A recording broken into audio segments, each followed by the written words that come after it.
E aí, pessoal, boa tarde, tudo tranquilinho com vocês?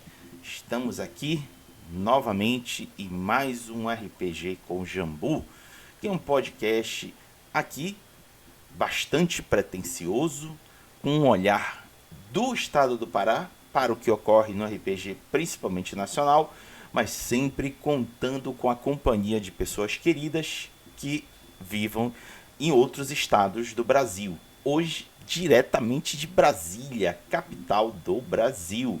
Daqui a pouco vocês vão conhecer essa pessoa querida que está nos acompanhando a partir de Brasília. Para vocês que por acaso estiverem nos assistindo na Roxinha, desejo a vocês boa tarde. Para quem for depois nos assistir, seja na Vermelhinha ou nos canais de áudio de podcast, que eu ando espalhando esse podcast, nossa, já me pediram para colocar no Deezer, já me pediram para colocar no Pocket Casts, já estou espalhando. Se está chegando, não sei, mas estou espalhando. Me pedem, coloco. É só mais um trabalho computacional administrativo do que um esforço muito grande. Então, aonde me pedem, estou colocando. Então, hoje a gente está no Spotify, hoje a gente está no Deezer, já tem lá o link no Pocket Casts. Daqui a pouco estão me pedindo para colocar em outros. Se utilizarem, me avise qual é que eu ponho também. Tu quer comentar alguma coisa, Cris? Bota. Vamos botar em onde quiserem que bote. Então é isso. Podcast RPG com o Jambu, abrindo espaços ou adentrando aonde o pessoal deixar adentrar.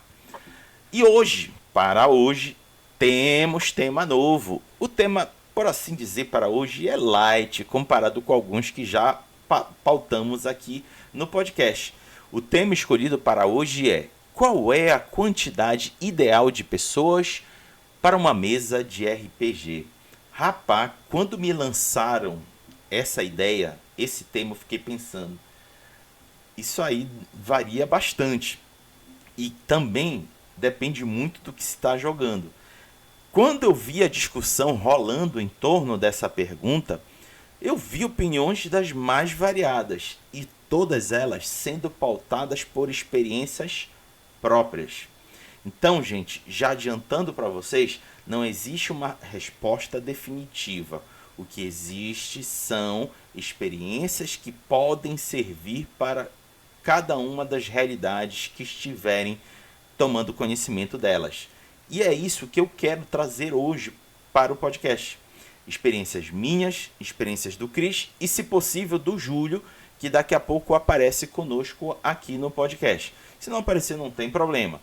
Provavelmente ele deve ter algum impedimento de ter entrado aqui conosco, mas ele estava programado de estar. Daqui Diga. a pouco vai entrar. Ah, tá ótimo. Obrigado, Cris.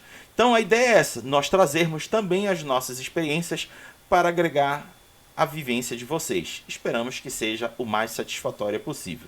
Sendo assim, deixo apresentar o Cris, que está aqui ao meu lado. O Cris Filhuzzi, ele com 7 anos à frente do canal BSB by Night RPG, mostra uma vida nas trevas de uma Brasília e cerrados ficcionais. Com 43 mesas já narradas, não estou mentindo, 43 mesas já narradas, ele traz o olhar do mundo sombrio para o coração do Brasil. Cooptado pelo mundo das trevas em sua infância, o horror ao lidar com o primeiro cenário, Lobisomem Apocalipse, um dia se tornaria amor ao encontrar com outro amor, que seria o Vampiro à Máscara, anos mais tarde.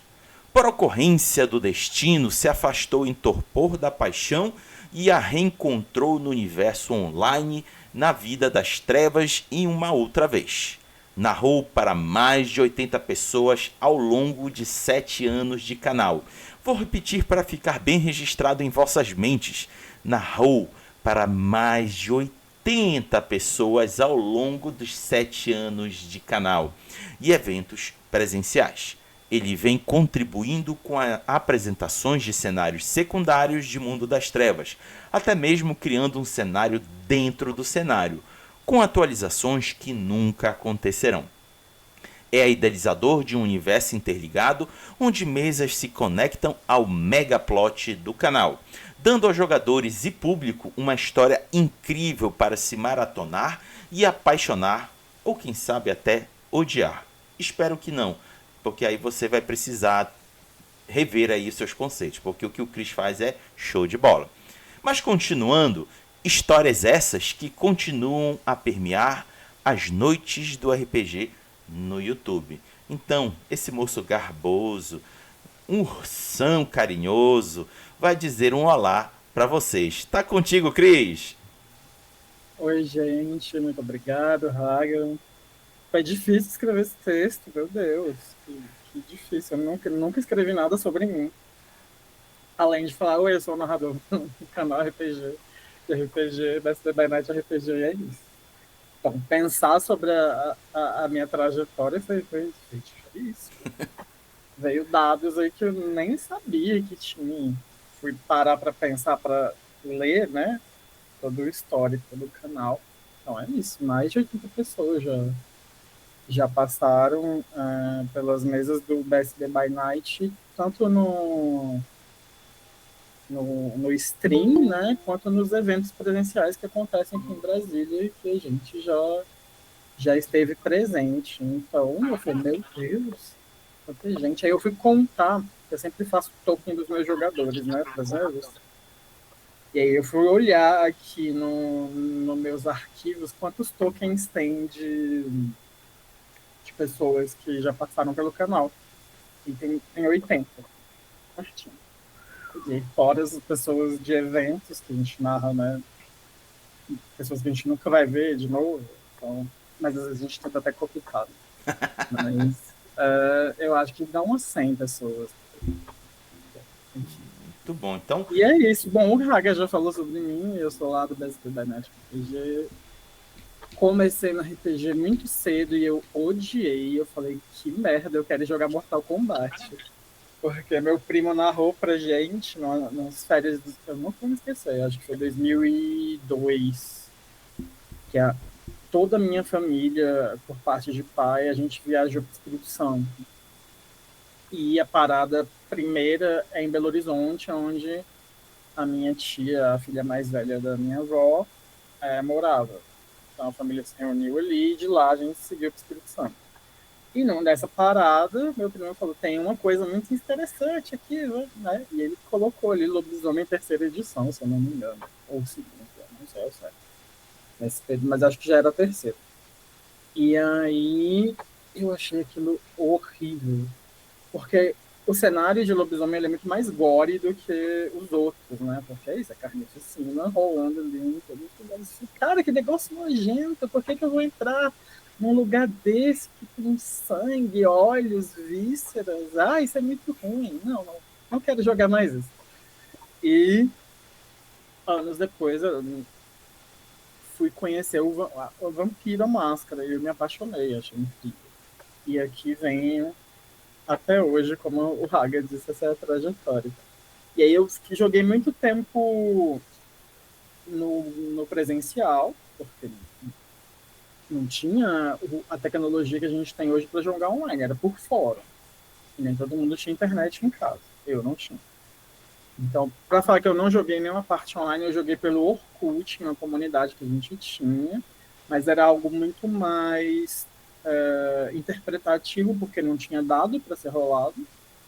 Então, era muito textual ali. Aí foi, acho que são umas 2 vezes e não rolou mais. E aí eu joguei mais uns 3 anos, acho que foi de 2008, 2007 a 2011, aí eu parei de jogar. Não conhecia mais ninguém que jogava. E é isso. Aí um dia eu acordei assim, falei, cara, eu preciso jogar Vampiro. Meu Deus, que saudade de jogar Vampiro. Aí falei com um amigo nosso, tô com muita vontade de jogar Vampiro. Ele era narrado e jogava também. Ele falou, vamos fazer uma mesa? Fazer uma mesa só de gays. Não queremos héteros na mesa. Desculpa, gente. Hétero joga estranhamente. Então, a gente fez uma mesa só com o nosso público ali de Ursus. E durou umas três sessões. Que é isso, gente. O presencial, pra gente que é adulto cansado, é muito complicado. Então chega um momento assim que não rola. E eram pessoas que moravam em várias localidades do DF, para se reunir no centro era difícil, e aí flopou. E aí eu falei, vou pesquisar mais sobre vampiro. E aí eu conheci o RPG online. Eu vi que tinha mesa de Vampira Máscara no YouTube. Eu coloquei no YouTube só pra ver se tinha alguma atualização, alguma coisa. Era o mesmo livro há 20 anos, quase. Né? Eu falei, vou dar uma olhada. E aí descobri os canais de RPG no YouTube. Eu falei, cara, eu quero fazer isso. Esse é o meu barato. E foi muito importante para mim durante a pandemia, principalmente, ter um canal e jogar RPG online e ter essa convivência com pessoas que fez com que a sanidade não fosse, né? Mesmo você jogando no mundo das trevas, Cthulhu e afins, me dava uma ancorada ali. E estamos aqui até hoje. Muito bom.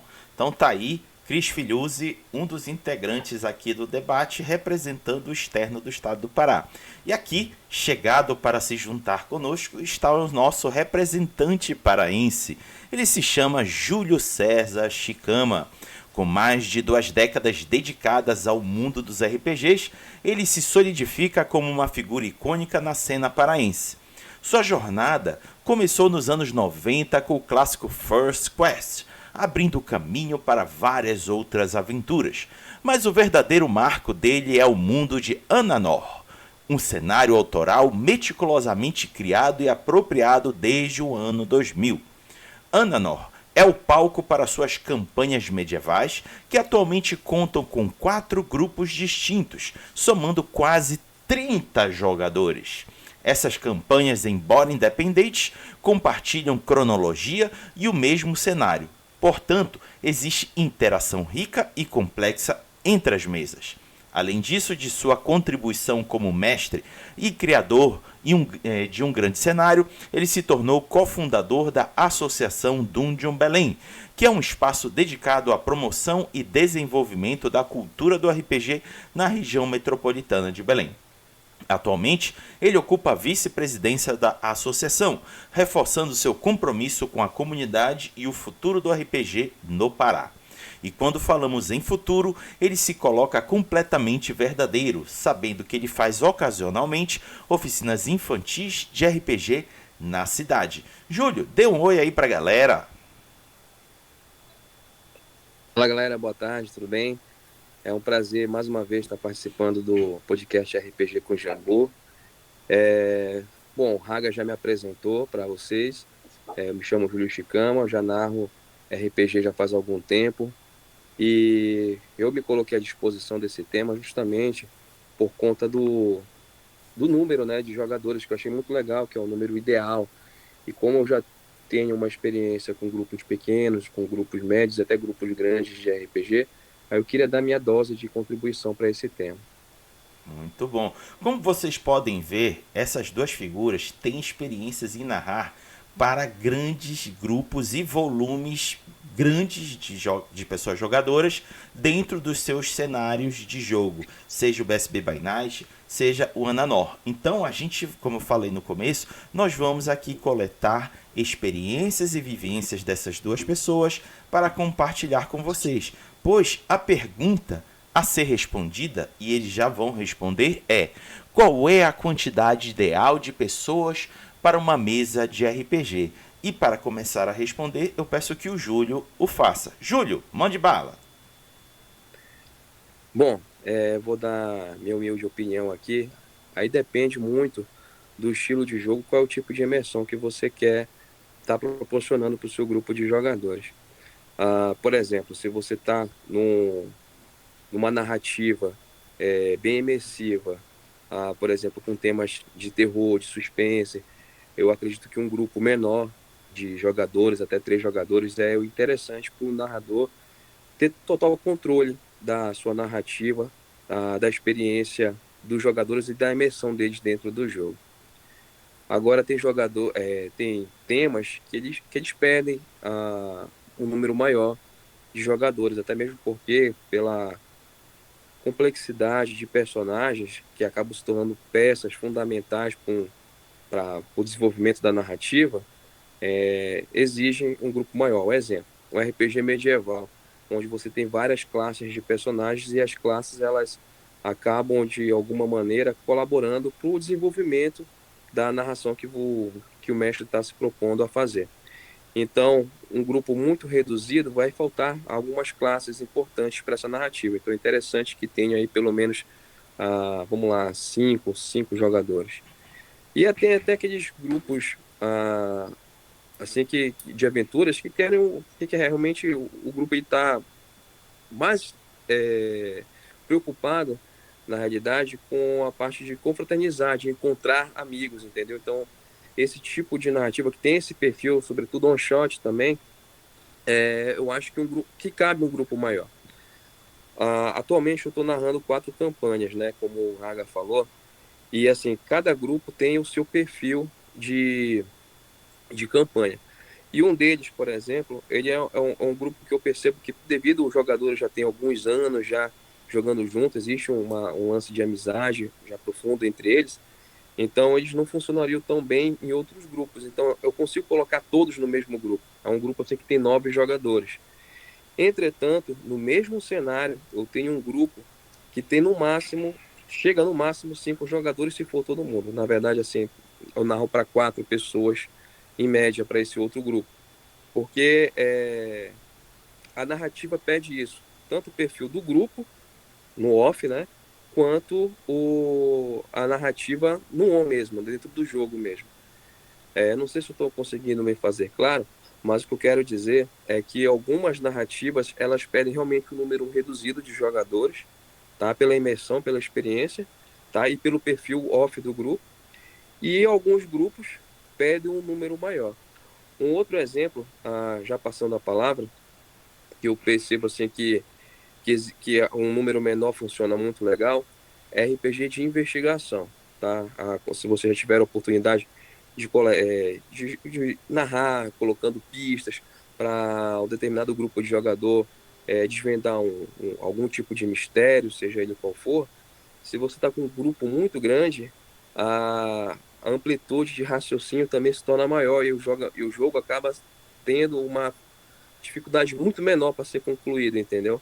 E isso até acaba afetando a experiência dos jogadores. Aí quando você coloca esse tipo de narrativa para um grupo mais reduzido, é interessante ver a interação, a conversa entre eles, né? E você percebe que o grau de dificuldade acaba sendo um pouquinho maior, você consegue ter um controle maior da mesa. Então, assim, eu vou nesse sentido, mas eu quero ouvir a contribuição aí dos colegas. Bom. Cris, sua vez. Quanto vocês quiserem. Beijo, galera. Valeu. Foi bom estar aqui com vocês. Até a próxima. É isso. É como o Júlio falou, como você já tinha dito também na abertura, é uma variável. Tudo vai depender do que você quer propor, do que se trata a mesa, do que é a história, do que se precisa em quantidade. Então, eu tive uma experiência assombrosa de Vampiro à Máscara, que era uma mesa. Essa mesa era narrada em 2009, que era basicamente um LARP, mas não era um LARP. Era uma mesa onde tinha 20 jogadores. Uau! Então a mesa ela começava mais ou menos às 3 da tarde e ela terminava tipo às 10 da noite. Para cada um ter a sua cena ali com o narrador. Demorava mais ou menos entre 20 e 30 minutos. Então, era uma rotatividade assim gigantesca e aí acabava acontecendo mesas dentro da mesa ali para todo mundo poder estar ali dentro desse período sem ir embora, o que quase nunca dava certo. E funcionava, era uma mesa que funcionava, apesar desse absurdo, era uma mesa de vampiro com 20 jogadores e o mestre.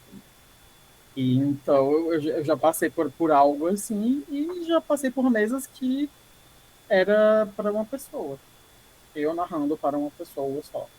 E funcionava muito bem também. Então, depende muito do que é proposto, da colaboração dos jogadores para que isso aconteça e principalmente da desenvoltura do mestre, porque senão a probabilidade de virar uma catástrofe, essa Perdeu mesa, o controle, né? essa mesa exatamente, perder o controle tanto em on quanto em off, ela é muito grande. Então, acho que aventura de sobrevivência é muito interessante você ter mais jogadores. Então, posso fazer jabá de produtos nacionais? Claro. Pode. Tem um sistema muito bom para isso, que é o Terra Devastada da Retropunk, que ele é uma ficha fácil, uma ficha muito interativa de fazer, bem simples. Em 10 minutos você faz a ficha. E ela comporta um grupo de sobreviventes dentro da aventura, porque é isso. É mortal, né? Pra você pensar nesses seriados e produtos de apocalipse e sobrevivência no mundo. Então, você ter um grupo até entre 7 jogadores é muito ok.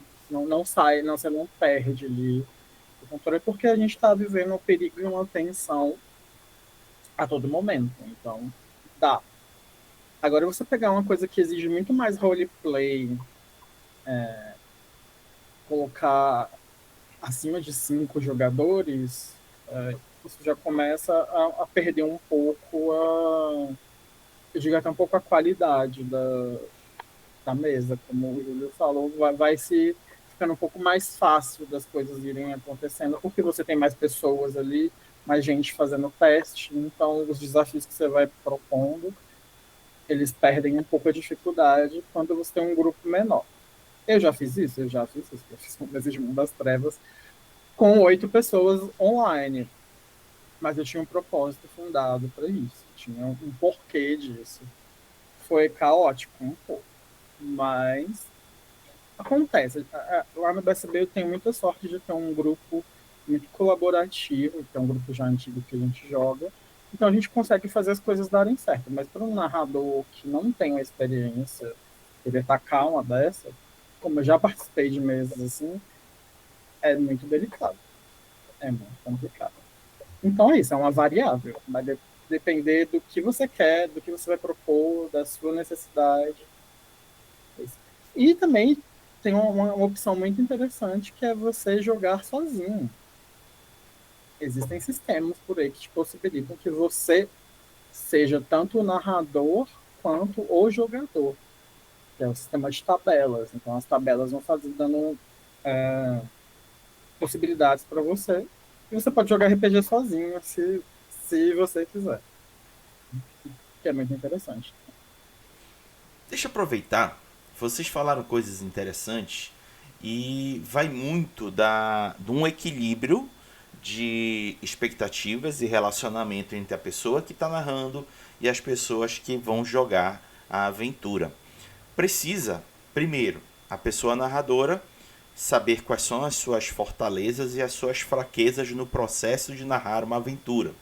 Não é só dominar o sistema, é você também compreender como direcionar tempo de atuação e de representação de personagem de quem for atuar. Porque, gente, não dá para, por exemplo, como o Cris comentou agora, 10, 12 pessoas ficarem falando ao mesmo tempo. Ficaria absurdamente caótico, principalmente para quem está narrando, assimilar essa comunicação vocalizada, compreender e dar prosseguimento à cena. Então, teria que assimilar algumas técnicas de compartilhamento de tempos de participação para que a coisa pudesse fluir. E, por outro lado, as pessoas jogadoras precisam estar também cooperando para que esse fluxo funcione. Cansei de ver mesas, inclusive até nas minhas, porque eu também no começo padeci desses problemas, cansei de ver mesas em que o narrador esqueceu determinadas pessoas jogando e elas ficaram escanteadas, dando mais atenção a outras pessoas. E essas pessoas escanteadas começam a bocejar, começam a procurar outras atividades para ocupar o seu tempo, ou simplesmente se levantam e vão embora. E elas não estão erradas, porque elas estão ali gastando o tempo delas. Então, narrar para um grupo de forma divertida, quando eu digo de forma divertida, é que todas as pessoas participantes consigam se divertir, é algo que precisa de ponderação e é algo que precisa de compartilhamento de expectativas. E é nesse momento que a gente precisa novamente reconhecer: o narrador não é o único responsável pela felicidade da mesa. As pessoas, incluindo as pessoas jogadoras, são também responsáveis. E aí precisa haver a todo momento uma cooperação entre essas partes para que flua. Aí alguém grita: tá, Raga, mas aí os casos que deram certo de grande quantidade de jogadores? É preciso cooperação, como eu falei ainda agora. Vou falar aqui de uma experiência minha, narrando 2 aventuras, uma presencial e uma online. Na presencial eu estava com 10 pessoas jogando Vampiro à Máscara. Acalhou que todo mundo em volta virou para mim e prestou atenção em toda a orientação que eu dei. E funcionou porque eles seguiram ao pé da letra. Eu consegui dar a atenção devida para cada uma daquelas 10 pessoas. E acabou que foi uma aventura bem divertida. Eu fiz um registro dessa imagem porque a gente fez um círculo. E nesse círculo todo mundo em volta, sentado, me olhando e escutando e eu direcionando. Até hoje eu não sei como funcionou, mas funcionou. Foram 3 horas de jogo ininterrupta em que a gente conseguiu fazer todo mundo participar da roda.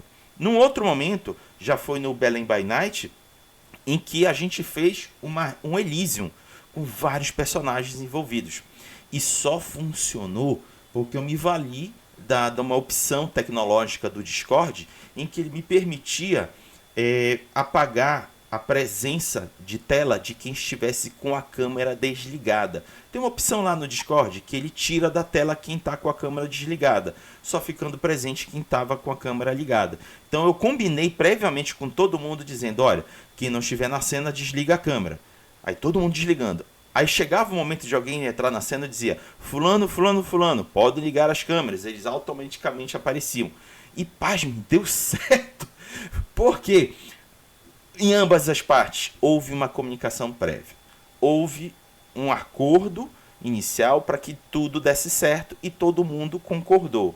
Então, como os meninos comentaram, precisa ter especificações, reconhecimentos de fortalezas e fraquezas e uma combinação de cooperações para que tudo possa funcionar. Aí vocês me perguntam: tá, Raga, mas até agora tu não respondeu. Qual é o número ideal? Ideal depende do jogo, depende do grupo. Mas vocês vão ver, inclusive mais à frente, que muitos dizem que é de 4 a 5 pessoas. Isso parte muito das experiências deles. Aí eu me viro agora pro Cris e pro Júlio. Na vivência de vocês, qual é o número que tem funcionado muito na mesa de vocês? O Cris é legal de escutar porque ele tem uma vivência online. E o Júlio é legal por ele ter uma vivência nas mesas que ele narra lá presencial na associação. Como tem sido a vivência e a experiência de vocês, considerando esse volume de pessoas jogando nas mesas? Júlio, começa com a gente. Então, eu vou falar o que eu estou narrando atualmente e o número de jogadores e como tem funcionado.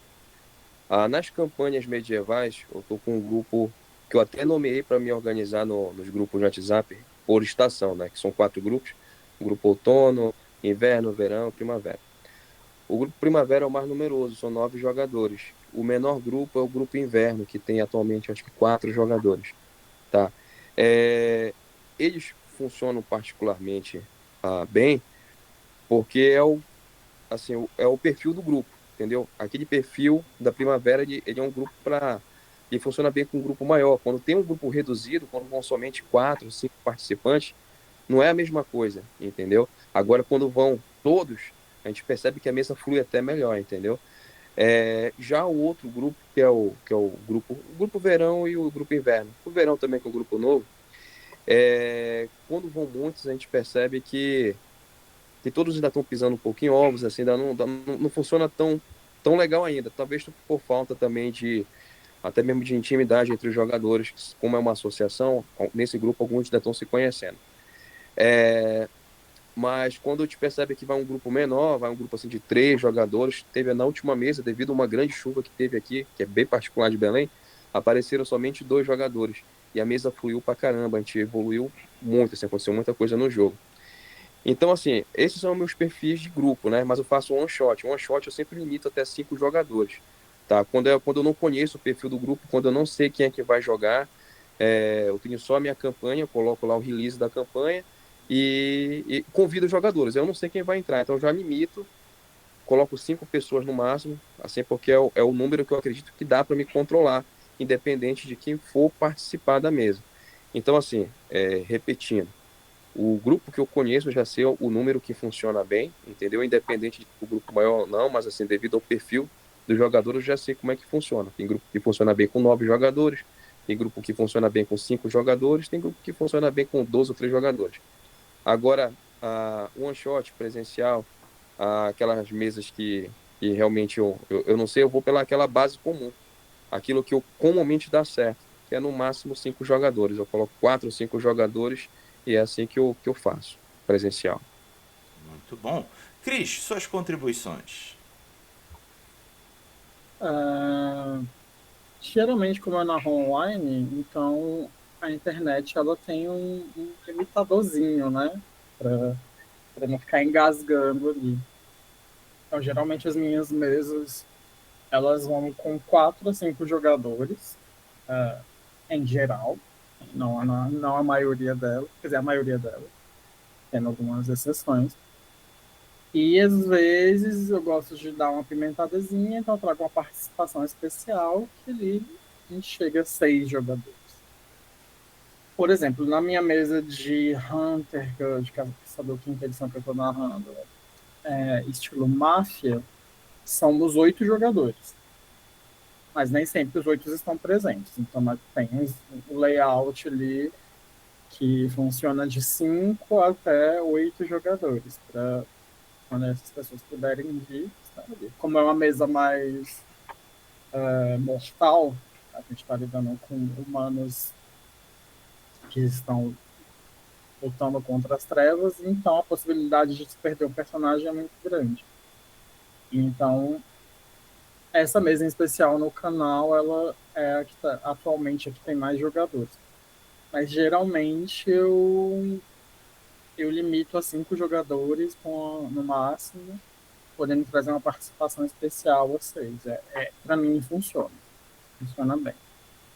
Então tem sido assim, inclusive nos últimos anos. Só elevei a mais jogadores, acho que em 2 mesas que chegou a esse número máximo de 8 jogadores. De resto, para mim fica mais fácil, porque é isso. É mais fácil administrar menos pessoas do que muita gente. E aí tem esse lance de perder gente que não tá ali, aí tem muita gente para rodar na mesa, então você acaba perdendo a concentração, outros vai ver outra coisa, então isso fica um pouco difícil, né, de você, como narrador, administrar isso. Então eu me limito a no máximo 6 jogadores, com essa participação chegando a 6, porque para mim é o que funciona mais. Presencialmente já é outra história, porque como eu narro em evento, para narrar em evento você tem que deixar um pouco mais aberto, até para você ter público. Então eu já narrei aqui uma mesa adaptada de Mundo das Trevas que eu tive 10 jogadores. Então, que o evento exige isso, né? E, já narrei para pouca gente também, mas geralmente quando eu vou narrar para evento eu já levo as fichas mais ou menos meio que prontas ali, só para, né, a galera pegar e jogar. Então eu coloco um pouco mais ali, no máximo umas 8 pessoas. Levam umas 8 fichas, mas sempre tem uma sobrando, né? Se a galera não quiser aquela ficha, pra trocar e tal. É isso. Muito bom. Então tá aí, galera. O Júlio levantou a Ah, mão é, ali, assim, Júlio. falou, Manda bala, Júlio. Tá sem tá áudio. mutado, Júlio. Eu achei interessante um ponto que o Christopher colocou, que é a questão do narrador administrar, né, o grupo, né? Assim, também tem uma variável que, devido à fala dele, eu me lembrei. A questão também da experiência do mestre, tá? Do narrador em controlar a mesa. Eu acho que um narrador, uma pessoa que está vendo esse vídeo aqui agora e está começando a narrar agora, eu até recomendaria não ir para esses números que nós estamos narrando, eu e o Cristo, e começar com um grupo de 3 jogadores, entendeu? Para você começar a ter domínio de mesa e depois você ampliando o grupo, né? Acho que seria também nesse sentido, essa questão do mestre administrar, a experiência conta também. Muito bom. Então tá aí as vivências e recomendações que o Cris e o Júlio deram. E agora eu quero adentrar nas contribuições das redes sociais. Eu devo dizer que eu estou ficando bastante animado com as contribuições que têm ocorrido ao longo da série. Começou com uma participação modesta, mas aos poucos está se consolidando. E não foi diferente essa semana. Tivemos um volume de manifestações considerável. E aí a gente vai comentando uma a uma, eu, Cris e Júlio. A primeira, vindo lá direto do Blue Sky, foi do Rafael Vasques, que ele disse o seguinte: para ele, um narrador e 4 jogadores, que é o que a gente tem normalmente conversado por aqui. Já o Mike Wevani disse o seguinte: acho massa a novela que o grupo grande de jogadores acaba se tornando, mas sempre preferi grupos menores, com 2 ou 3 jogadores mais o mestre de jogo. Acho que dá mais espaço para todo mundo ter palco e não deixar nenhum personagem na sombra do outro. O que eu acho interessante da fala do Mike, meninos, é que é a questão de você conseguir dosar o tempo de presença e atuação de cada uma das pessoas na mesa. Como é que vocês trabalham isso, mesmo com poucas pessoas na mesa? Cris, Cris, manda a É, palavra, Cris. ai, olha, isso para mim no começo foi muito difícil, porque eu sou uma pessoa que gosta de falar, então eu gosto de roleplay. Então, alguns jogadores mais experientes, eles conseguem se destacar mais do que jogadores iniciantes. Então, eu já pequei muito em deixar, né, essa pessoa mais experiente ficar mais tempo de tela do que a pessoa inexperiente. Então, com o tempo você acaba observando isso. Para mim era normal quando eu comecei a narrar, né? Que era meio que a pessoa tá puxando o gap para ela. Então, se outra pessoa não faz isso, eu vou continuar ela. Porque é um erro muito, acho muito fácil de um narrador inexperiente fazer. Então, eu tô sempre com o relógio olhando aqui no o meu cronômetro. Então eu fico sempre fazendo assim, olhando pro reloginho do computador para ver o quanto aquela pessoa está tendo de tempo. Então eu geralmente costumo dosar quando a gente está em cenas individuais com os personagens, 20 minutos para cada um. Então eu fico olhando. Quando o roleplay tá muito bom, eu costumo estender mais uns 5 a 10 minutinhos, porque às vezes aquilo é muito importante para a história. Mas você ter um cronômetro, eu acho que ele ajuda muito a todo mundo ter um espaço. Porque é isso. Tem pessoas que são mais tímidas em falar, então elas não conseguem se expressar tão bem, então fazem um roleplay muito mais rápido. E aí, hoje eu já me proponho a ficar cutucando ali a pessoa para ver se ela entrega mais alguma coisa. Né? Não, vamos ver isso direitinho. Vamos rever se tem certeza dessa situação, vamos repensar, vamos fazer um teste, até para que ela ganhe um pouco mais tempo de jogo. E, exatamente, ficar na sombra de outro é muito ruim. Principalmente para quem está jogando. O narrador tem que ter essa consciência desse espaço E não deixar isso acontecer. Óbvio que sempre vai ter um jogador que se destaca mais do que outros, isso é praticamente comum, principalmente para aqueles jogadores que são mais experientes. E você podar aquele jogador que é fominha de tempo também. Tem jogadores que querem fazer tudo, querem aparecer a todo momento, inclusive na cena dos outros. E você fala, não, essa é a cena da pessoa, essa pessoa que tem que fazer isso. Então é cronometrar e ficar atento a essa passagem de tempo e o que os jogadores estão entregando. Se você acha que um jogador pode fazer mais, entregar mais, então você sugestiona, tenta colocar mais uma pista, alguma coisa, para que ele possa ter esse tempo de destaque também. Até para ninguém se sentir preterido dentro do jogo, o que é horrível. Só quem já se sentiu sabe. Só quem ficou 3 horas no sol esperando uma cena de 20 minutos e foi muito rápido, a gente sabe o quanto isso é horrível. Né? Então, eu hoje, com um pouco mais de experiência como narrador, eu tento ficar nisso. Olha o tempo. A pessoa está falando demais, vamos cortar. Então, a pessoa não está falando de menos, vamos instigar ela a falar. Para que, né, todos os personagens, porque todos os personagens eles estão ali para contribuir de alguma forma. Então, eles têm que contribuírem de alguma forma. Então, não dá para uma pessoa você deixar um jogador com 30 minutos de tempo e outro com 10, sabe? Você tem que puxar mais. E aí é como a função do narrador tem que fazer. Você tem que instigar mais os seus jogadores a se entregarem mais para que as coisas consigam acontecer com uma igualdade dentro do jogo. Pelo menos essa é a visão que eu tenho. Muito bom. Júlio? Olha, o mecanismo que eu uso para controlar os fominhas de cena, de turno, é o XP, tá?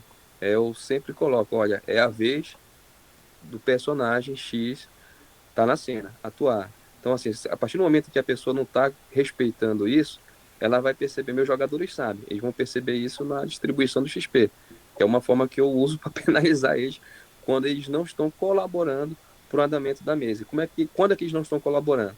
É quando eles não estão respeitando a cena do colega, quando eles não estão respeitando o turno do colega, quando eles estão se metendo no momento que não é o adequado, então, entendeu? Então, eu uso como eu não, a maioria das minhas mesas são campanhas, não são one shot, aí eles percebem isso no XP. Chega, eles nem perguntam mais, poxa, por que eu não ganhei tanto XP nessa cena aí? Entendeu? É isso. Muito bom. Vamos então dar continuidade aqui aos comentários. Vamos olhar aqui, deixa eu dar uma fixada para vocês. O próximo já vem agora direto do Facebook e começa pelo Acácio Pereira de Jesus, o nosso querido Ratoruja. Ele disse o seguinte: 4 jogadores é perfeitamente equilibrado. Até 6 dá para jogar. Acima disso fica complicado e alguns vão ficar com pouquíssimo tempo de jogo. Menos de 4 até rola, mas esse é o valor ideal segundo meus testes. E o seguinte é o Ismael Alves, autor do São Paulo by Night, e ele disse o seguinte: um mestre e 3 jogadores para mim é o ideal. Aí eu me viro para os dois agora compartilhando tela e observando o comentário do Ratoruja, eu me pergunto, grupos com 2 ou até 3 jogadores costumam em tese fluir muito, mas não fica entediante só tão poucos personagens interagindo? Cris, o que tu dizes pra gente? Olha, depende. Depende do que está sendo proposto. Porque se esses 3 estão presos tipo, em um lugar específico, faz sentido que só sejam, né, essas 3 pessoas ali naquele lugar. A gente teve uma mesa no BSB que a gente começava lá dentro de um poço. Então só tinham 4 pessoas dentro de um poço. Então fomos essas 4 pessoas, a maioria do cenário, interagindo entre elas, e éramos 4 jogadores, sem a presença de um NPC. Então, acho que foram 6 sessões. Na 4ª sessão, que a gente ainda estava preso dentro do poço, se eu não me engano, que a gente teve interação com o NPC. Entendeu? Então, vai depender da história que você está vivendo. Agora, se você está num mundo aberto, onde tem mais pessoas, e só essas pessoas interagem entre si, acho que fica um pouco esquisito, sim. Mas vai variar do que você propõe. Eu, geralmente, sempre faço um NPC que eu controlo, que está com um grupo, justamente para que tenha uma interação, tenha talvez quando eles estão muito perdidos, essa pessoa poder dar uma direção para eles, dar um palpite, para que eles não fiquem ali, geralmente os 4, assim, os jogadores batendo cabeça um contra o outro. Então, acho interessante o narrador sempre colocar um NPC com um grupo, até para que faça as coisas andarem. Porque, às vezes, um jogador quer para a porta A, outro quer para a porta B, outro quer para a porta C, e ninguém vai, e bate-se cabeça, e fica nisso, nessa espiral que não sai do lugar. Então, é a minha sugestão. Eu sempre crio um NPC para que já esteja com um grupo, para que já esteja em contato com o grupo. Não que o grupo vai encontrar depois. Tipo, se eles estão numa situação de perigo, coloque esse NPC na situação de perigo junto com eles, para que essa interação aconteça. Eu acho importante. Muito bom. Júlio, suas contribuições. Um narrador, 3 jogadores. Eu ainda mantenho a minha posição que depende do jogo. Tá? Vamos supor que você está narrando Super Sentai. Se você tiver 3 jogadores, vai faltar uma das cores do arco-íris aí para complementar o time, entendeu? Assim, tem jogos, assim, o medieval, por exemplo, você vai ver as classes, aí você vai ter 3 jogadores, vai ter um guerreiro, vai ter um mago e um ladino. Vai estar faltando classe aí para ajudar a determinado desafio do jogo também, entendeu? Então, eu acredito assim, que é mais fácil para o narrador narrar para um número como esse, entendeu? Mas o jogo aí não fica tão interessante, fica até mesmo, talvez até entediante, a depender do que está sendo proposto, com um número tão reduzido de jogadores. Eu penso que eu colocaria maior esse número, tá? Embora eu defenda que o número ideal vai depender da proposta do jogo e do perfil do grupo, mas assim, se for às cegas, ou puder escolher um número de jogadores, eu não colocaria 3, entendeu? Acho que, a não ser que eu esteja narrando algo assim, bem imersivo, algo de terror, de horror, aí sim, um número menor cairia bem. Mas esse número, eu acho que para a grande maioria dos jogos que eu já joguei ou narrei, não é tão legal. Beleza. Vamos olhando aqui mais mensagens. Ainda direto do Facebook, temos o comentário do Amaral Rosa que diz: 4 é um número mágico. Com 4 jogadores, o jogo flui sem ninguém ficar de fora nem travar a rodada. Menos que isso, falta energia. Mais que 6, a espera entre turnos vira teste de paciência. O sistema também pesa. Em D&D, mais de 4 a cada combate vira uma novela. Em Vampira Máscara, grupos menores funcionam melhor, porque todo mundo tem espaço para brilhar nas intrigas. Já em 3DT, dá para ir até 6, porque o sistema é mais rápido e dinâmico. Turma, eu vi aqui que o Amaral levantou a questão do sistema utilizado na aventura. De fato, o sistema proposto faz muita diferença em como você administra os turnos e as participações da galera que joga. Como tem sido a experiência de vocês de gerenciar essas participações através dos sistemas adotados por vocês? Júlio, dessa vez tu começa. Bom, não sei se eu sou a pessoa mais adequada, Rodrigo, para responder essa, porque para adaptar minhas mesas, eu já não estou usando esses sistemas tradicionais, entendeu? Eu já criei um sistema próprio a ele que eu tenho narrado nos últimos anos. Então, eu acredito que eu não seja a pessoa mais adequada para estar respondendo se o público estiver esperando uma resposta já de um sistema tradicional. Mas deixa eu aproveitar na tua fala, Júlio, dentro do que você desenvolveu no sistema autoral, imagino eu que tu tenha simplificado os processos de resolução das cenas. Dentro desses processos desenvolvidos por você, como tem sido essa experiência? Bom, eu confesso que, na realidade, são artifícios da narrativa, não do sistema em si, entendeu?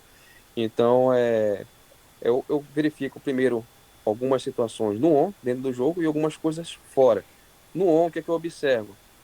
A participação do personagem. O personagem está participando para o desenvolvimento da narrativa, entendeu? Eu verifico isso. Ah, aqui ele está um pouco deslocado, eu interrompo a cena, já volto, puxo aquele outro personagem, entendeu? Mas isso não a ver com o sistema em si.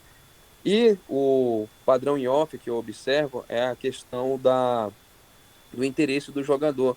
Quando eu observo que o jogador já está começando a ficar desinteressado na narrativa, já puxa o celular para fazer um joguinho, entendeu? Começa a bocejar, alguma coisa nesse sentido, já puxa o personagem dele também para participar do jogo, entendeu? Então não é bem a questão do sistema, mas assim, artifícios da narrativa que a gente acaba aprendendo ao decorrer dos anos, conforme nós vamos narrando, né? Muito bom. Cris, suas contribuições? Olha, eu já tive experiências complicadas com o sistema e quantidade de jogadores. Principalmente Mundo das Trevas, quando a gente jogava ainda edições antigas, que não a quinta edição. Então, eu tinha uma mesa até pequena, eram 4 jogadores. Não, eram 3 jogadores. Mas para você fazer uma rodada de turno, era pelo menos 40 minutos ali. O jogador vai pensar a ação, aí você vai atacar, esquivar, absorver, nananã, nananã. Então, eu lembro de uma cena. Eu tava no quarto, e minha irmã jogava comigo ao meu lado, que ela falou, eu vou deitar aqui. E ela deitou e dormiu por um tempo ali até chegar no turno dela de novo. Então, o sistema ele atravanca ou ajuda bastante, dependendo do dele, né? Então, eu não jogo esses sistemas de D&D, porque, e assim, não é para mim. Não gosto da ficha, acho difícil de montar personagem, não tenho tempo e saúde mais para isso, sou pessoa velha já, então, tipo, já não tenho mais tempo para passar 1 hora para fazer um turno, e aí, não dá para mim. Então, ultimamente, como eu só tenho jogado Terra Devastada e Mundo das Trevas, e a gente está adaptando tudo de Mundo das Trevas para a quinta edição, tá mais fácil de jogar, tá mais fluido. A última vez acho que eu joguei acho que foi 20 anos de lobisomem. Ai, meu Deus, que saco. Que saco de jogar aquilo. Assim, adorava mesmo, adorava as pessoas, adorava estar ali, mas assim, o sistema, ele tirava um tempo e um tesão meu muito forte. Então, sistemas mais fáceis, eles geralmente fazem com que o jogo seja mais fluido. Mas se você é do grupo que quer pensar, quer ver estratégia, quer fazer cálculo, né, para Quer fazer isso, combo? né? Aí você tem que aceitar que é demorado e é isso. Então, quem joga GURPS aí, D&D e assim, você tem que aceitar de que o sistema ele vai exigir muito mais de você para que você viva isso, que você tenha essa experiência. E acho que você achar ruim porque você está ali, sendo que você sabe como é o sistema, não estou falando de jogadores novatos, né? Jogadores mais experientes, você tem que rever esses conceitos. O que você quer. Então, eu opto por sistemas mais fáceis para narrar e até para jogar, porque tem dia que assim, eu não quero pensar, só quero me divertir, eu só quero estar ali, eu quero dar porrada em alguém, né, dar um tiro no zumbi, e é isso, né? Eu não quero fazer um cálculo de como a minha bala vai fazer uma curvatura, que vai. Não. E eu tô tirando o tempo de mesa, tô tirando o tempo dos outros jogadores e tenho paciência. tenho me tornado uma pessoa mais paciente ao longo da minha idade para algumas coisas, mas muito mais impaciente por essas coisas de RPG que são demoradas. Não tenho mais. Que é isso, a gente adaptou a terceira edição de Vampiro para sistema inicial quando começamos o canal, que a mesa começava às 9 e acabava às 5 da manhã. Nossa, não dá mais para isso. Então, um mínimo de jogadores ali, acho que é isso, 4 jogadores flui bem, pega um sistema que seja fluido. Que aí todo mundo consegue jogar em 3 horinhas ali, você consegue fazer uma sessão, sem ficar com aquela sensação de porra, já acabou também, né? Foi rápido, não deu para fazer nada. Ou, meu Deus, isso não acaba nunca. Então, eu concordo com essa parte de pegar um sistema mais fluido, melhor e equilibrar os jogadores para que seja legal para todo mundo. Porque a gente pode cair nesse lugar de fazer com que as pessoas não sintam uma boa experiência em estar jogando aqui. A gente ainda tem esse fator que é muito importante, porque o RPG é pra gente se divertir. Passar raiva, a gente já passa raiva na nossa vida normal, né? Então, tipo, não tô aqui para não ter essa experiência da aventura e trazer esse lado da diversão de estar com essas pessoas. Eu não quero sair daqui sentindo raiva dessas pessoas, do sistema, do jogo. Acho que tudo varia muito das escolhas que a gente faz para a nossa narrativa e que a gente está trazendo também para jogar certos tipos de jogos. Então, tem jogos que eu penso, quem eu vou trazer, quem eu quero trazer para estar jogando essa mesa. Eu não posso trazer qualquer pessoa para jogar essa pessoa tem que ter um mínimo de experiência, um mínimo de conhecimento. Porque eu não quero que ela saia daqui com essa sensação de que disso tudo que eu narrei, falei agora. Sabe? Então, é isso. Muito bom. Pensem em sistemas rápidos e dinâmicos, como disse o moço. Com certeza. E eu lembro como era, por assim dizer, chato as mecânicas de luta de storyteller. Nossa senhora, poderiam durar muitos minutos a resolução. Mas enfim, vamos olhando agora aqui os próximos comentários ainda do Facebook, sendo que a vez agora é do Luciano Bastos, que esteve aqui comigo em uma das edições do podcast RPG com Jambu. Será que ele estava na mesa que eu joguei? Ele disse o seguinte: eu acho que depende do jogo e da narrativa.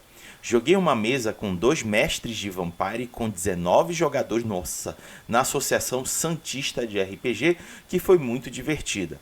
Quando eu sou o narrador de Vampiro, prefiro 4 ou 5 jogadores para construir uma história mais intimista e densa. Mestrei uma mesa de Cyberpunk 2020, divertida no evento Saia da Masmorra RPG, Cultura, Atividade Lúdica e Entretenimento, com os 9 jogadores, que foi muito divertida, apesar de achar que alguns turnos foram longos demais.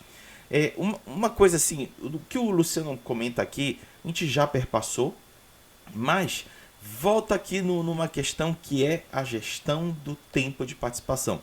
Como o Chris comentou ainda agora, ele dá um tempo contado de relógio para que não passe demais. Já o Luciano está comentando aqui que ele notou que para 9 pessoas acabava ficando turnos muito longos. E aí, volto ao que eu falei mais cedo, é gerenciamento de tempo mesmo. Seja a pessoa que está narrando, seja quem esteja jogando. E isso precisa ser cooperativo. Aí eu me viro para o Júlio e para o Cris e pergunto: como é que vocês combinam com as pessoas jogadoras a gestão do tempo nos turnos? Júlio? Primeiro eu quero dizer que eu estou de pleno acordo com o Luciano, tá? Eu acredito que o número de jogadores, isso varia, entendeu? Depende do que está sendo jogado, do que está sendo proposto. Estou até sendo redundante, já passei por isso.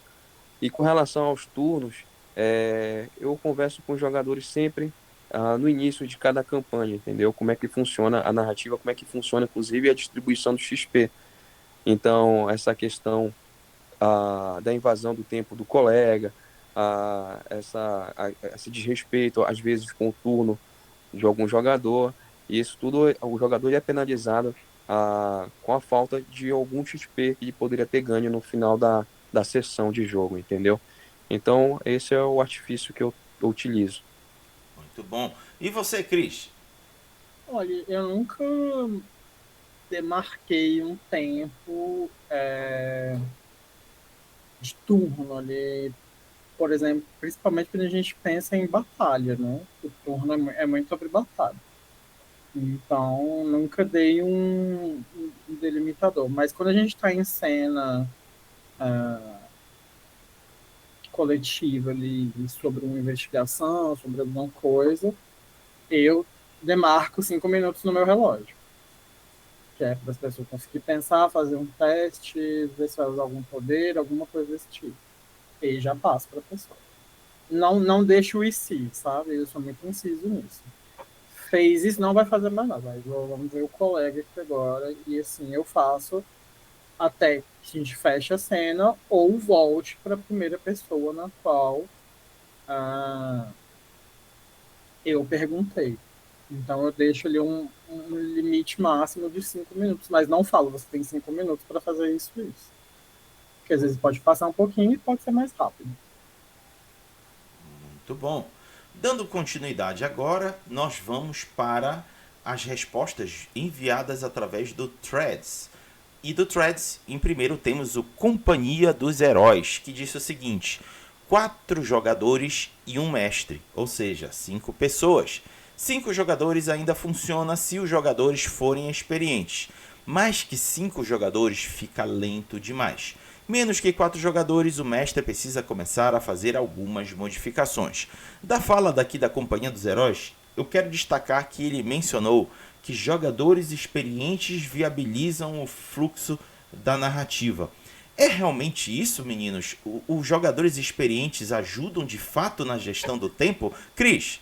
Depende dos jogadores experientes, porque tem jogadores experientes que são muito fominhas e querem tudo para eles mesmo. É sobre eles. E aí começa outro jogador fominha também querer. Já viu ele, lagarto de Komodo, dragão de Komodo se alimentando, que vem outro e puxa da boca dele?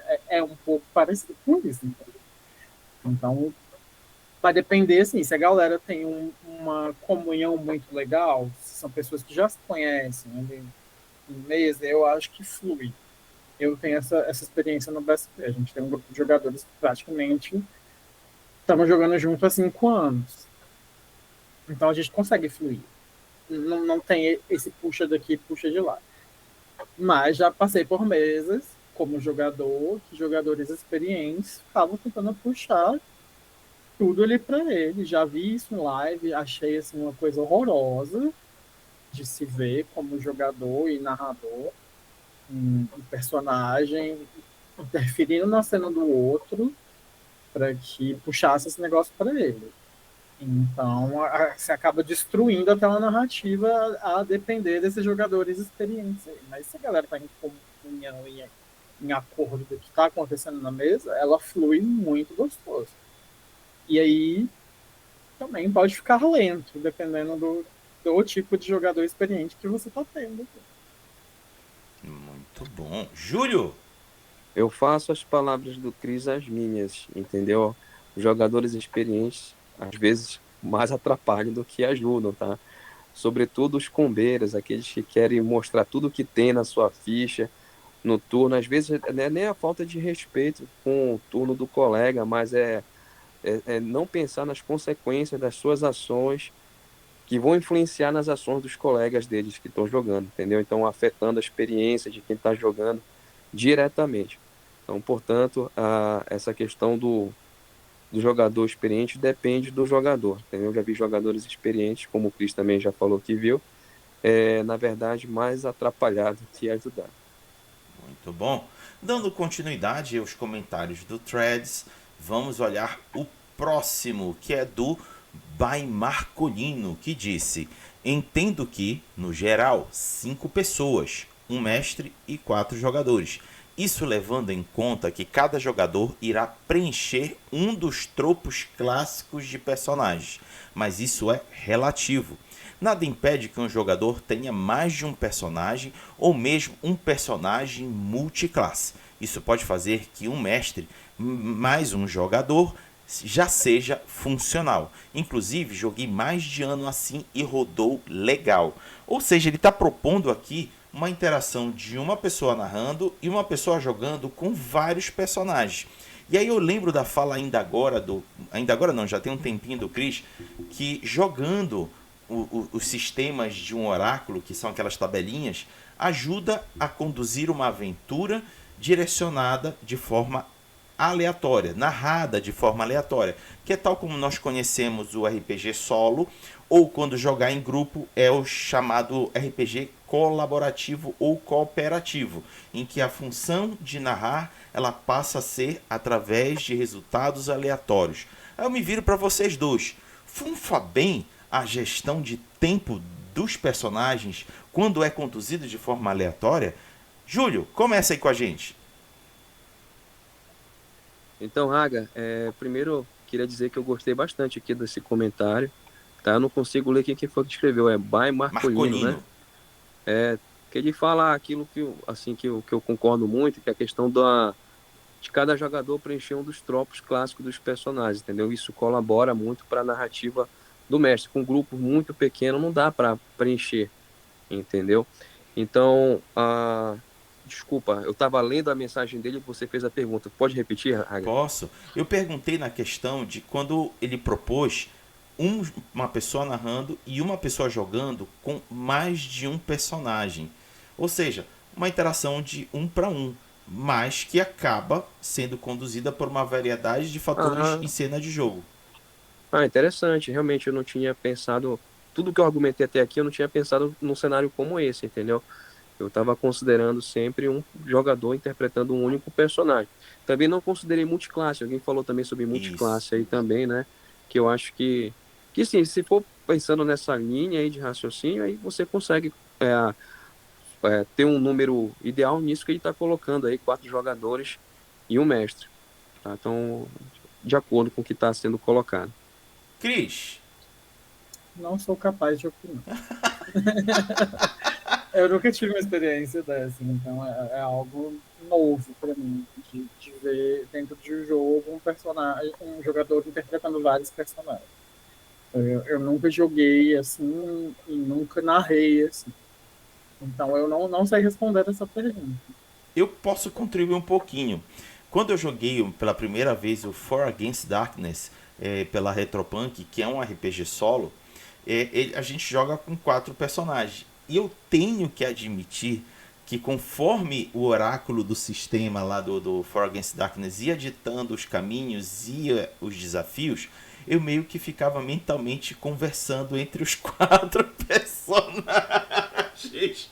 Eram vozes da minha cabeça. Exatamente. Interagindo. Vozes da minha cabeça. E Raga, sabe um jogo que eu pensei também que não funciona com muitos jogadores, tem que ser com pouco? É Pokémon. Tá? Não sei se você já tiver essa oportunidade de jogar, aparece aquele Pokémon legal que você quer capturar, e se tiver vários jogadores, as suas chances de pegar ele diminui bastante. É verdade, é verdade. Vamos ao próximo comentário, que é do SideQuest RPG, que disse: o número ideal mesmo depende da proposta do jogo, acredito eu. Mas de forma geral, gosto de jogar em 5 pessoas, um mestre e 4 jogadores. Percebam que esse número mágico se repete: 5 pessoas, um mestre e 4 jogadores. Mas sabe por que isso se repete, gente? Porque isso é uma opinião minha, tá? Não é algo escrito na pedra. É porque eu percebo que é muito em função do clássico que a gente viveu em mesas de fantasia medieval, que tem o guerreiro para bater, que muitas das vezes ele pode ser a personificação do tanque, aquele que vai aguentar a porrada. Tem o que vai ficar de suporte, que geralmente é alguém que está curando ou colocando buff. Tem o DPS, que é aquela pessoa que vai produzir dano em massa. Pode ser um ranger, pode ser um mago, pode ser talvez até um druida, que o druida consegue fluir entre o DPS e o tanque. E tem um quarto elemento, que é o coringa. Muitas das vezes a gente vê o ladino, um feiticeiro. E aí fica nessas 4 figuras, que como ainda agora o Júlio comentou, ocupa as 4 facetas de uma aventura de fantasia medieval, mas isso funciona muito bem numa fantasia medieval. Quando a gente vai para Vampiro à Máscara, ou Cyberpunk, ou alguma outra proposta que tem composições distintas ou múltiplas de personagens, não é bem isso. Por exemplo, em Vampiro à Máscara, a gente tem muito das disputas sociais, compartilhando espaço dos conflitos físicos. E aí, como equilibrar personagens sociais com físicos para sobreviver um ambiente inóspito de anciões governando uma cidade e seres sobrenaturais querendo ver você virando cinzas? O que vocês acham, meninos? Cris, começa por ti. Acho muito difícil. É muito difícil a existência no mundo das trevas. Ah, cara, como eu não venho dessa experiência do D&D, então eu sou muito fora dessa comparação. Mas geralmente você vê que se você abre uma mesa de roleplay, que é muito mais roleplay do que a aventura, você vai ver que esse é um número básico que você vai encontrar ali, de 4 a 5 jogadores e um mestre. Então, é um número meio que padrão, pelo menos para o mundo das trevas. Então, e você consegue enxergar um pouco dessa comparativa das classes, né, para mundo das trevas, no que os jogadores vão escolhendo para os personagens. Então, você vai ter um que é mais combativo, você vai ter um que é mais furtivo, um mais social, um mais místico. Então, você consegue meio que fazer esse paralelo às classes. Mas é isso. Eu acho que não tem muito a falar, muito mais a falar disso, não, porque a gente já é como se viesse já no formato, entendeu? Uhum. Meio enlatado, assim, de tipo, esse é o número base. E para online, para quem tá, né, não colocando o Discord nessa bolha, porque dá para narrar por áudio com mais pessoas, mas geralmente quando você quer fazer uma stream com uma câmera, uma coisa mais rebuscadazinha, você pega um mínimo de pessoas até para conexão aguentar, também todo mundo tem uma internet boa, um computador bom. Então, nesse sentido, menos é mais. Sim. Então, quando vai aumentando o número de jogadores, a qualidade da técnica, né, de fazer o jogo, ela vai ficando menor, porque vai ficando mais pesado. Então, geralmente, quando a gente vê em canais de RPG, a gente pega muito mais essa parte das trevas, você vê esse número é meio que padronizado. Raramente você vai ver mais gente ou menos gente. Tá? Sempre entre 4 e o jogador e 5 e o jogador. Muito bom. Júlio? E não sei se vocês lembram, talvez o Raga, tenha a minha idade, mas desculpa entregar a tua idade, Raga, mas é questão do First Quest. Não sei se tu lembra que foi um dos primeiros RPGs que teve aqui, né? Que era o primeiro desafio, que era naquele AD&D, né? Onde ele incentivava esse jogo, ele incentivava você a começar a jogar RPG, né? Ele ensinava, era bem didático. E lá nele, para ele, o número ideal de jogadores eram 6 jogadores e um mestre, né? E já vinha até com 6 fichas prontas, ilustradas. Tinha o mago, tinha o clérigo, tinha o anão, tinha o guerreiro, o ladino e tinha um elfo arqueiro também, né? Que era um ranger. Então, é aquilo. Eu acho que não existe... existem preferências, tá? Mas não existe uma fórmula certa, entendeu? Eu acho que isso vai depender mesmo daquilo, do que você está jogando, do que o seu grupo quer, entendeu? Então, é basicamente isso. Não adianta vir com uma receita, né? Até o First Quest, que tentou, que foi responsável por inserir muita gente no RPG, tem uma fórmula já diferente do que a galera está colocando como consenso aqui, né? Consensual é 5 jogadores, 4 jogadores, 5 jogadores, né? Lá já vinham com 6, por exemplo. Então, Repito, a minha opinião depende mesmo. Não existe um número ideal. Assim. Eu acho que vai depender mesmo do que o narrador está capacitado a narrar também e aquilo que os jogadores estão querendo ter de experiência também. Beleza. Vamos dando continuidade aqui, porque tem muito comentário para compartilhar com vocês. O próximo comentário é do Iago Meirelles, que disse o seguinte: eu tenho a sensação de 4 jogadores e um mestre. É o número ideal de pessoas em uma mesa. 5 jogadores pode ou não ter o problema de pacing dinamismo. Com 4 jogadores nunca vi acontecer e o balanceamento geralmente não é problema. Mas definitivamente 5 jogadores é a segunda melhor opção. Já joguei e mestrei com 3 e 6 jogadores. 3 pode ser difícil para balancear e 6 o pacing é um problemaço. Já o Joca Jasper respondeu 4. Guerreiro, mago, clérigo e ladrão. Se storyteller, 2 ou 3.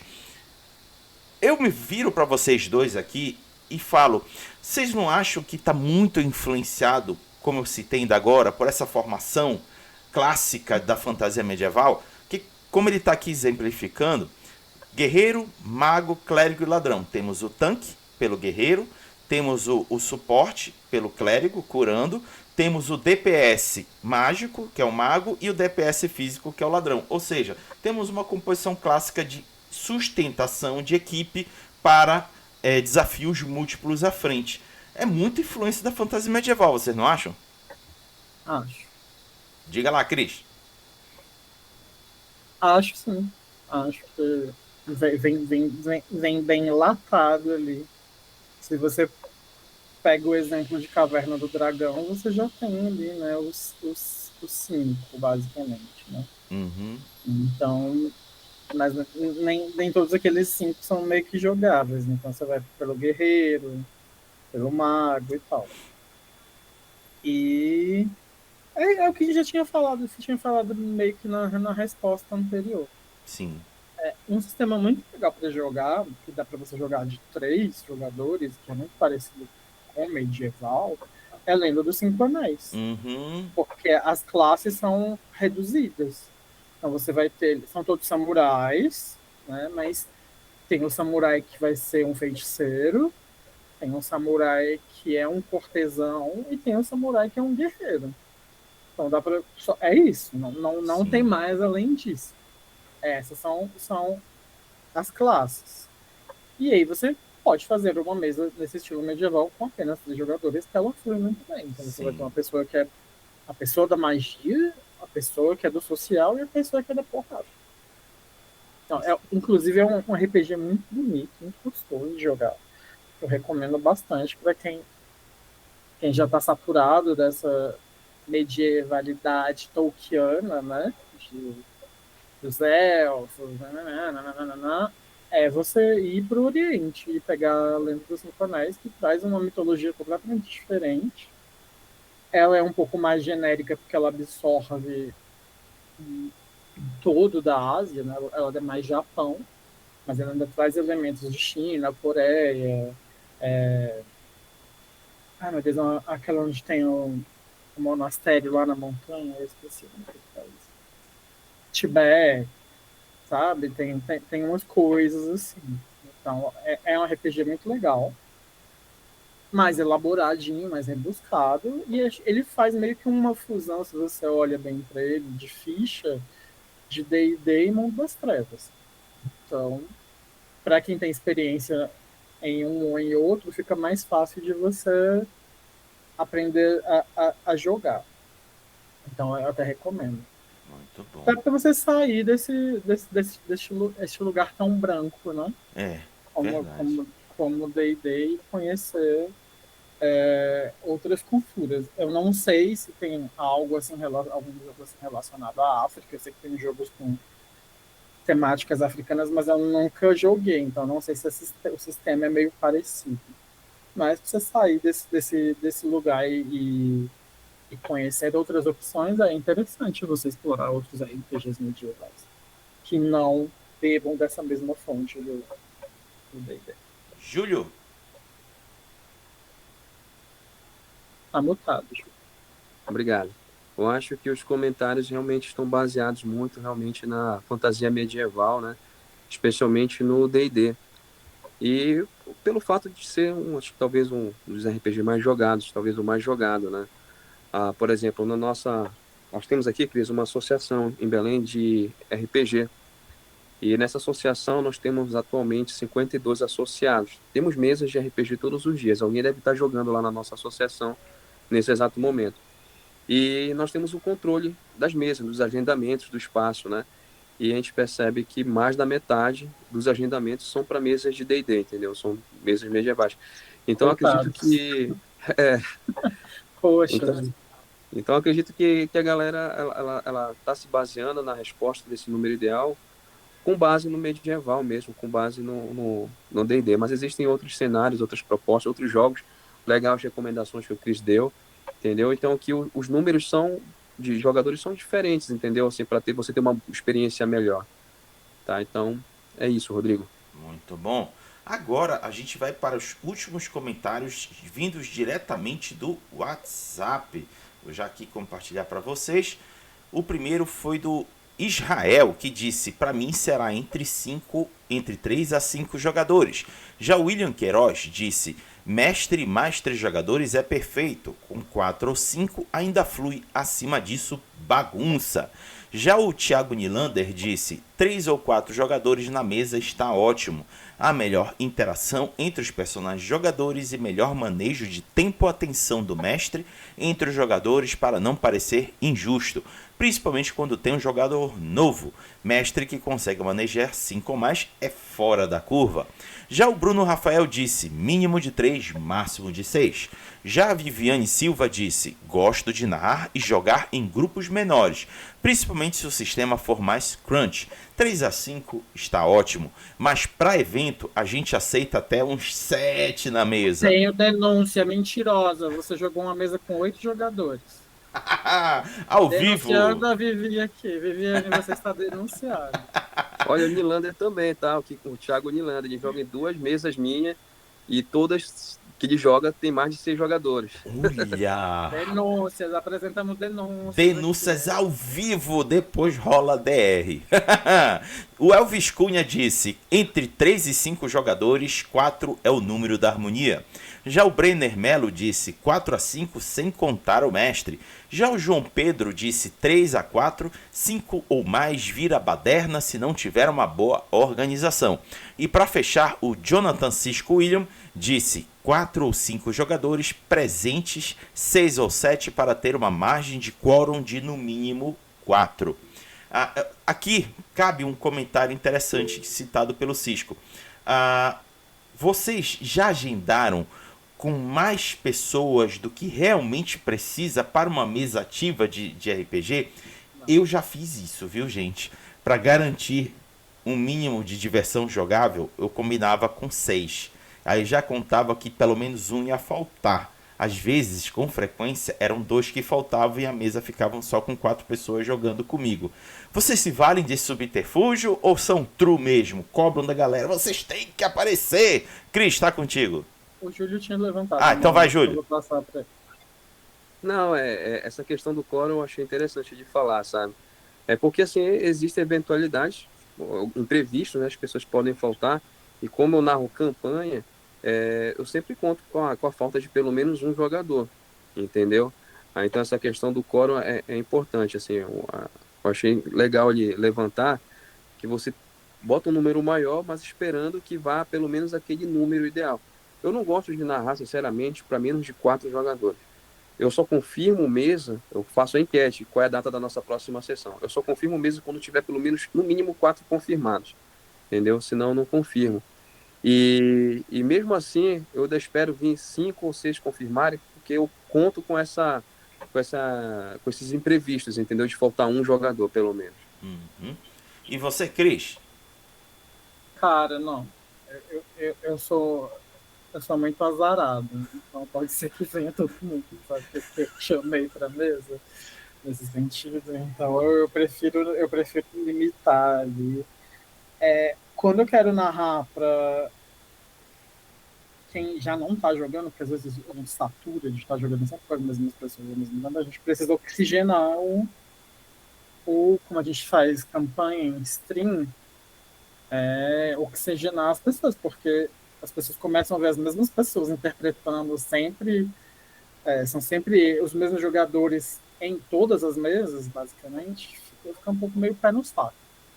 Então, geralmente, quando eu vou chamar uma pessoa que já não é da prata da casa, eu espero ela confirmar ou desconfirmar, para senão eu chamar outra pessoa. Eu não tenho as caras de, vem fazer, vem. Já rolou uma vez, chamei 2 pessoas para uma vaga e as 2 pessoas toparam. Deixa eu criar mais uma vaga. Para deixar a mesa com essas 2 pessoas que eu chamei, entendeu? Então eu prefiro ir no certinho ali, faço a minha lista de quem eu quero que jogue, né, a princípio, faço o convite, e se elas não aceitam, eu procuro outras pessoas. Mas só, vem gente, vou ter mesa, não sei o quê. E aí, vamos mandando zilhões de convites. Pra mim isso é um tiro no pé. E aí você se queima com a pessoa que você poderia jogar depois, entendeu? Não, fechou a vaga e não veio. Eu disse, porra, mas você me fez um convite, nem esperou eu responder?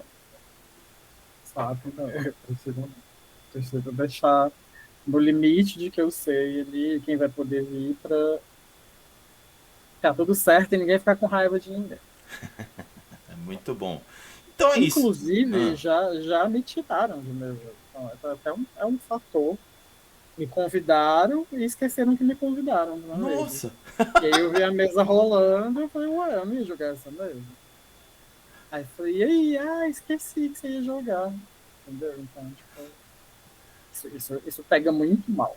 Então, não faça esse tipo de coisa se você quer ter um canal e mantê-lo, né, sem manchar ele, sem ter gente com raiva para queimar ele depois, você vá no certinho. Agora, se for em off, cada um lide com suas consequências. Muito bom. Então, galera, fechamos aqui todos os comentários e vamos para as considerações finais da programação.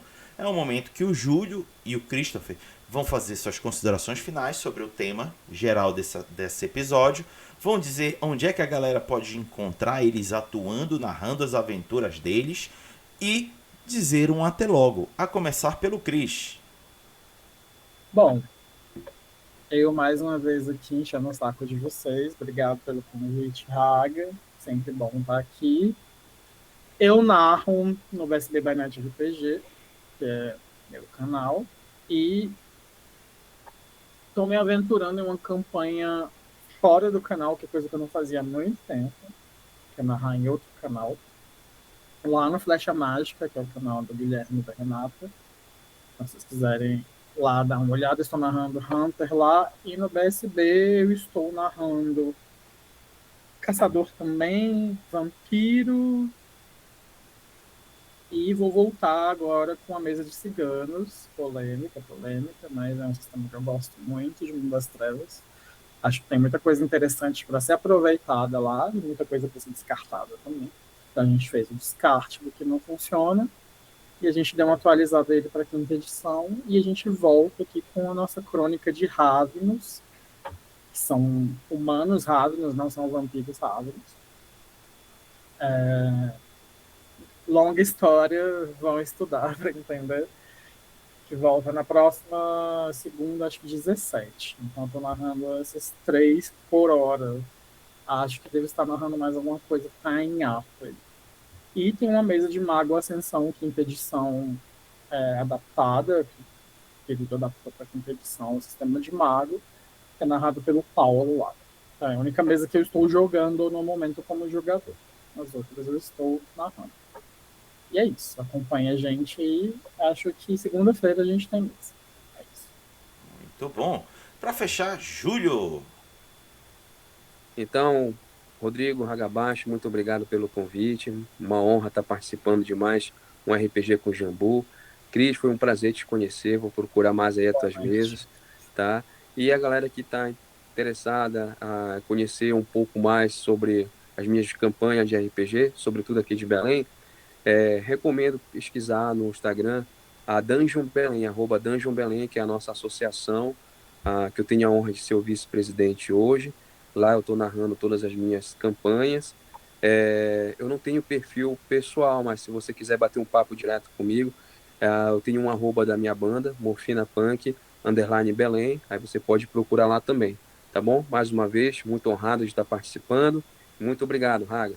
É isso aí. Então, galera, chegamos ao final de mais uma edição do podcast RPG com Jambu.